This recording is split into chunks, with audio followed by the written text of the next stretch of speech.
When it comes to near-death experiences, they're not all light, but they're all meaningful. What I want to do today is help you to rethink what we call dark or less than positive or maybe even negative NDEs or near death experiences. So, when we talk about NDEs, most of us imagine the tunnel of light, the overwhelming peace, the loving presence. And these stories are comforting, they're illuminating, and they're full of hope, and I love them.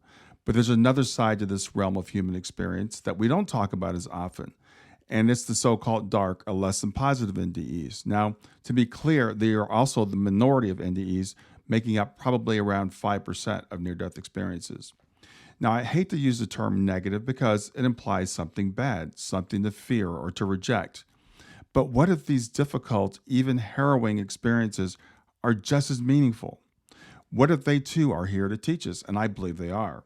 Now, as someone who loves to explore the beautiful and serene aspects of NDEs, I do also feel the responsibility to acknowledge the full spectrum. And I've spoke with people like Dr. Raj Parthi on my podcast and Howard Storm, who I've met in person. And these are just two individuals whose experiences were dark. They were disorienting and they were maybe even terrifying. And yet they emerged with profound transformations. Their stories challenge the idea that only light-filled NDEs are valid or spiritually valuable.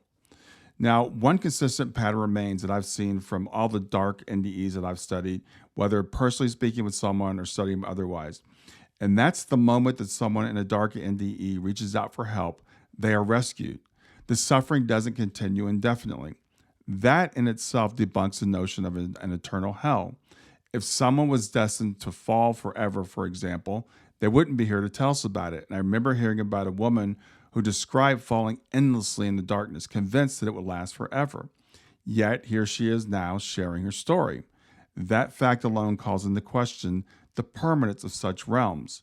People that use less than positive NDEs to back up the idea of an eternal hell, it's a self-refuting claim because, again, if it was eternal, they would still be there. These experiences are highly dynamic. They're responsive, even the shifting the moment the experiencer is ready to or willing to receive help. And Chico Xavier wrote a book called Astral City, otherwise known as No Solar, and it was actually turned into a movie. And it tells a similar tale. In this story, the person that dies finds himself in a gray, hell-like zone after death, not because he was condemned, because of the state of his mind and his spiritual condition were not yet aligned with peace. Angels or messengers of light kept coming back to this place, ready to help those who were ready to move on, emphasizing that no one is abandoned, no matter where they began. I think the same thing is echoed in the writings of Emanuel Swedenborg. Now, we have to remember when we think about Swedenborg, he had a strong Christian background that influenced his descriptions of the afterlife. He speaks of heaven and hell using those terms. But he also speaks of different levels of existence. It's not a binary thing, where each soul gravitates to the environment most aligned with their inner disposition. And importantly, I think it is, these places are not forced upon us. According to Swedenborg's theology, God wants us all to be as happy as we possibly can be. So we kind of move up to the level that we're comfortable in or down to the level that we're comfortable in. If a soul isn't comfortable in that heavenly realm, say due to a selfish or greedy nature, that soul won't be placed there. The afterlife therefore seems to be more of a continuum of choices and of resonance with where your soul's condition is now, rather than a system of reward and punishment. And since we know our states can change, then why couldn't we change in the afterlife too? Again, this to me refutes the idea of an eternal damnation. So why do these dark NDEs happen at all? Well, maybe they serve as wake-up calls. Maybe they reflect internal states that have gone unacknowledged. Or maybe they're expressions of the soul's learning curve, challenges to the soul that provoke deep insight, compassion, and change. They're not divine retributions, they're invitations. I think it was PMH Atwater who was talking with some people who had had near-death experiences. And one person stood up and said it was like they had a positive NDE, and they said it was terrible.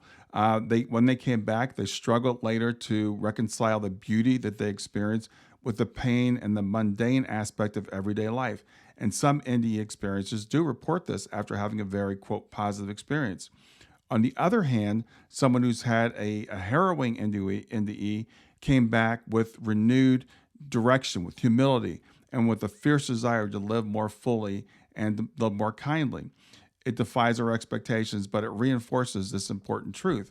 I think the emotional experience does not deter the spiritual value of the NDE. So I think we have to be really cautious about how we interpret these accounts. A dark NDE is not a prophecy. It doesn't mean that someone is going to hell or to punishment. It's not a cosmic verdict. It's a chapter in the soul's ongoing story, just like things that are here. NDEs, whether they're luminous, light filled, or they're shadowed, I believe they offer insights into who we are, into what we carry, and might be possible if we listen. So I want to resist the temptation to turn fear into theology. And I don't want to turn away. I don't want to bypass these NDEs that happen that are less than positive. But I also don't want us to focus on them saying that this indicates that we're headed for some sort of punishment or especially eternal damnation. So I'd like for you to think about that. And when we look at NDEs and we look at that, let's look at it in the eternal, not the eternal, but in the big picture of life.